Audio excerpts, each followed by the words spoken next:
तिने ठरवलं वडिलांची सुप्त इच्छा मी त्या घरात जावं अशी आहे. ते कुठलं वडील म्हणत तोंडाने. तेव्हा बाबांच्या इच्छेला मान देऊन मला त्या घरात जायला हवं. पण जर पतीला नेत्र सुख मिळत नसेल तर मलाही तो अधिकार राहिला नाही आणि लग्न ठरायच्या आधीपासूनच तिने डोळ्याला पट्टी बांधली.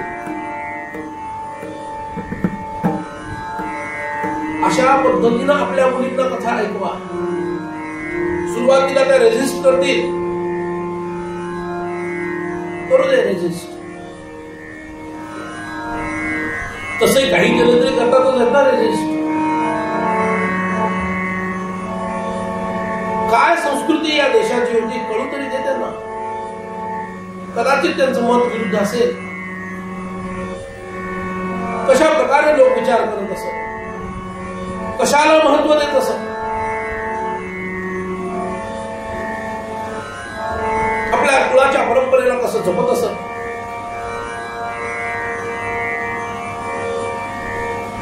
तिने डोळ्याला पट्टी बांधली. त्यांचा विवाह झाला.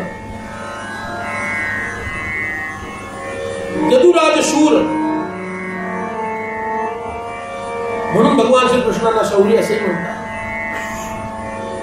त्या कुळात आले ना.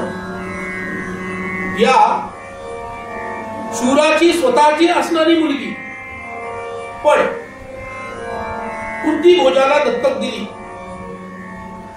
म्हणून जिचं नाव कुंती पडलं. पृथा असंही तिचं नाव आहे. हिच्या स्वयंवरासाठी पंडू स्वतः गेलेला होता. त्याची कीर्ती तर ऐकलीच होती सर्वत्र.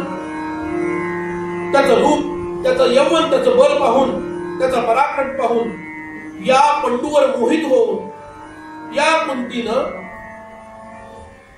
पंडूच्या गळ्यामध्ये माळ घातली आणि पंडूशी विवाह केला. पुढं मद्र राजाची भगिनी माद्री तिला शुल्क देऊन पत्नी म्हणून मिळवला. शुल्क दिले बरं का. मद्र राजाला शुल्क देऊन ती कन्या मिळवली. कशा वेगळ्या वेगळ्या प्रथा होत्या पहा. हिचं नाव माद्री, ही पंडूची दुसरी पत्नी. पुढे पंडूने अनेक राजांशी युद्ध केलं, मोठा पराक्रम गाजवला, आपला गमावलेला प्रदेश राज्याला जोडून दिला, मिळवला, भरपूर खंडणी मिळवली.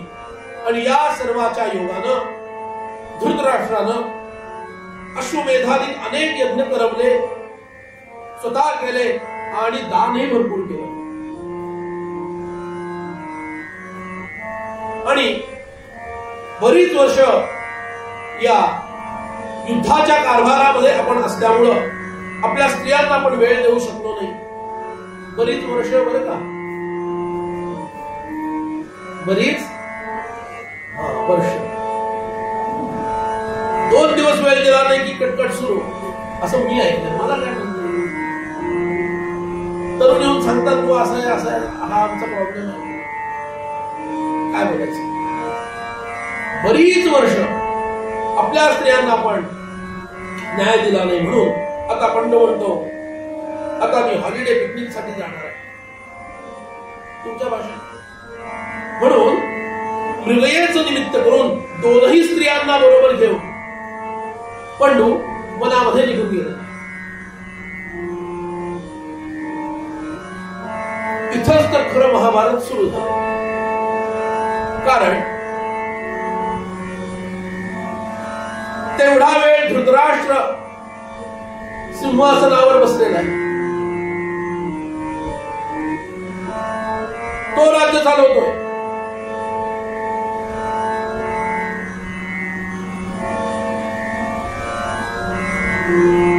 विदुराचा विवाह करायला हवा म्हणून देवक राजाच्या कन्येशी त्याचा विवाह झाला.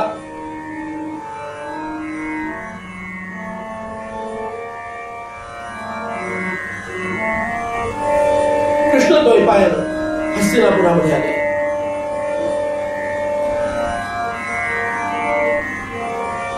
गांधारी त्यांना वंदन करते आणि म्हणते, कुठल्याही विवाहित स्त्रीला अपत्याची अपेक्षा असते. आपल्या कृपेनं मला 100 मुलं व्हावी.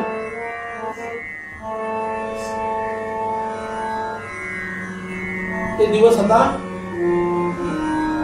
नंतरच्या काळात 1-0 करून एवढी हवीत असं होतं. आमच्या आजोबांच्या काळापर्यंत वगैरे आता ते 0 पण कमी झालं. एवढा हवं अशी स्थिती आहे. आणि त्याच्यानंतर हे तरी कशाला, बरोबर ना? हिंदूंनी स्वतःच्या पायावर धोंडात मारून घ्यायचं ठरवलं तर कोण काय करणार? काय बोलायचं?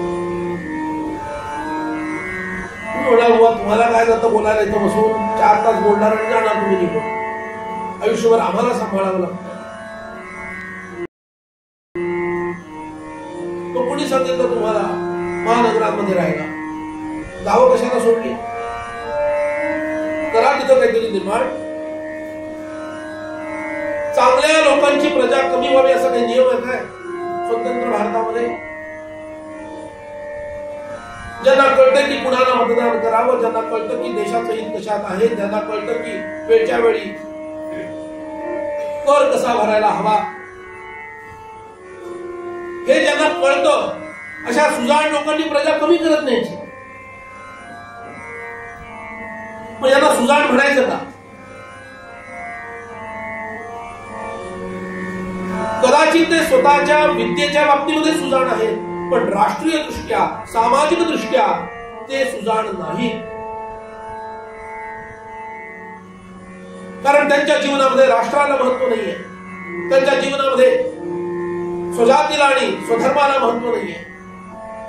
सुख सोयींना आणि सुविधांना महत्व आहे. माझं जीवन सुखा समाधानाचं जावं.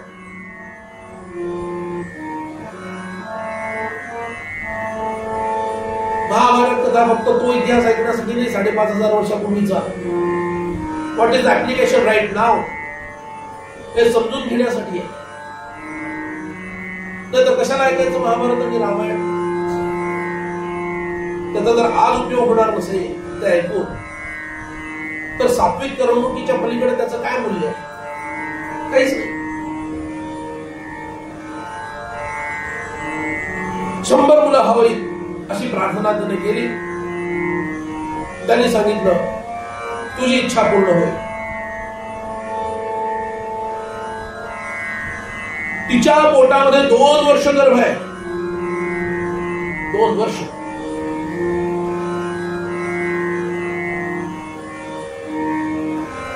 वनामध्ये गेलेल्या कुंतीला प्रथम पुत्र झाला असं जेव्हा तिला कळलं, कानावर बातमी आली, म्हणजे कुंतीचा मुलगा हा थोरला ठरणार. आणि 2 वर्ष मला गर्भात असून अपत्य होत नाही, म्हणून पोटावर बुक्या मारून मारून तिने तो गर्भपात करून घेतला स्वतःचा स्वतः.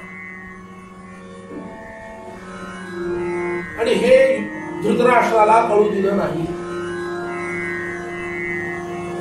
आणि तो गर्भ म्हणजे मुलगा मुलगी कोणीच नव्हतं, मांस पिंड खाली पडला. एक मांस पिंड खाली पडला.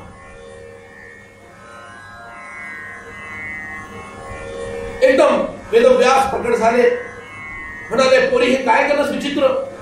आता योग्य वेळेला तुलाही 100 मुलं होणार होती, पण असो, जे झालं ते झालं. ताबडतोब एक काम कर, दासीन करवी 100 शुद्ध संस्कारित गाईच्या दुधापासून बनवलेल्या तुपाचे घडे. एवढं का सांगावं लागतं, तर पूर्वी हे सांगायची गरज नव्हती. आता तूप कोणतं मिळतं हे ना तुम्हाला माहित असतं ना, मला माहित असतं. A2 मिल्क का A1 मिल्क, तर A2 मध्ये किती भेसळ कोणी सांगू शकेल? त्या तुपाचे घडे आणले, थंडगार पाणी त्या मांसपिंडावर टाकलं आणि संकल्पाच्या शक्तीनं 100 शकलं तयार केली त्याची. व्यासांनी संकल्पाच्या शक्तीनं, आता तो मांसपिंड एकसंध आहे, त्याच्यात काही डिव्हिजन्स नाही आहे. 100 मुलं हवीत ना, ती म्हणाली एक तरी मुलगी हवी मला, सगळी मुलं एक तरी मुलगी हवी. Okay fine. त्याने 100च्या ऐवजी 101 शकलं व्हावी असा संकल्प केला आणि एका शकलापासून कन्या व्हावी असा संकल्प व्यासांनी केला आणि ती शकलं बाजूला झाली. प्रत्येक घृतकुंभामध्ये 1-1 शकल ठेवायला सांगितलं आणि सुरक्षित ठिकाणी ते ठेवून त्याच्यावर पहारा ठेवून काल निर्धारित केला आणि कॅलेंडरवर लिहून टाकलं. ह्या काळापर्यंत तुला या घृतकुंभांचं रक्षण करायचं आहे.